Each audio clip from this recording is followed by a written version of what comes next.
Black is beautiful. Black is excellent. Black is powerful. Black is intelligent. Black is proud. Black is magical. I have experienced racism in school. The high school that I went to was predominantly Hispanic, and there was only about like 7% of African Americans at the school, so it wasn't hard, but there was definitely signs of racism there. My teachers being treated differently because I'm a black kid in a class full of people who only speak Spanish. It made it a little bit harder for me in certain classes, in like Spanish class. A few times I experienced racism in the school system was my biology teacher in high school. I remember I had box braids in, and he said, "Well, why don't you take your dreads and fly away?" And I said, "What?" He was like, and I remember another time I gave him like fruit snacks for his birthday, and he said, "Well, they're not all grape flavored." So I was like, I attended a predominantly white Catholic school from pre-K until 8th grade.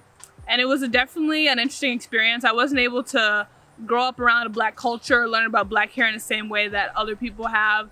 I always felt like I was different, and I didn't always know how to express that I felt like I was being marginalized or seen as different, but I always felt it. So there were only 3 other black kids in my entire 8th grade graduating class. So it was definitely a lot of time growing, and I was able to grow in myself as a black woman, but it definitely took longer than it should have. My parents have never had to talk with me about police officers, but I've always like consciously known that I had to act different than other people because of my color. So there was never like a talk, but at a young age I learned that, you know, us being African Americans, we're definitely on a different spectrum as opposed to people of other races. So there was no specific talk, but like as of recently, there has been like, you know, more discussions about, you know, taking certain precautions when being around police officers. And overall, there are a lot of incidents of racism that I look back and have acknowledged and see as completely wrong. However, in that moment, it was the norm for me, and it was what I was experiencing my whole life. So I just really had accepted it, and I didn't think anything was wrong with a lot of the microaggressions and macroaggressions I was experiencing from teachers, students, and staff. Around 6th grade, it was the first time I'd really worn my hair with any weave in it because I had been scared for years before to come in and be looked at differently. So I had been avoiding it for a long time. My mom finally kind of forced me into the hairdresser, and I got it done. I cried that morning on my way to school because I knew that some of the white people in my school were very harsh, and I was nervous about what they were going to say, what they weren't going to say, how they were going to look, how they weren't going to look. And I remember walking in to one of my classes, my history teacher was like, "Oh, your hair grew so much." And he was like, "Oh," he like drew a lot of attention to it and was like, "Oh, everybody like look, like Zoe's hair, like she has a bun now." And it was one of the most embarrassing and humiliating experiences of my life, and I'll never forget it. And he tried to brush it off and move on, but in the back of my head, I was shocked, I was astonished, I wanted to cry, but that was also normal. Every time I changed my hair after that, I got a comment from a white teacher, and if I didn't get a comment, I was surprised. Microaggressions I've experienced. I've had this said to me, "Your hair's so nice for a black girl. You're so pretty for your color. Oh my God, I didn't know you guys could do that."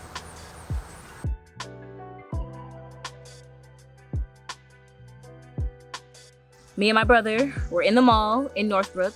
We were in Neiman Marcus. Neiman Marcus is a very high-end fashion store.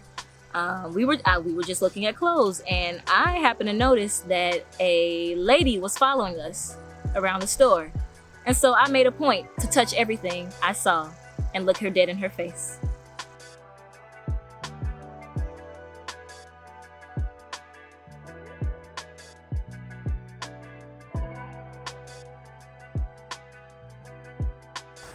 was when I was driving with a couple of friends, and we didn't get pulled over, but we were driving, and there was a police officer on the side of us, and you know, you can just feel like I felt like he was like looking at me in the depth of my soul. I was like, and I was just nervous, and it was rough.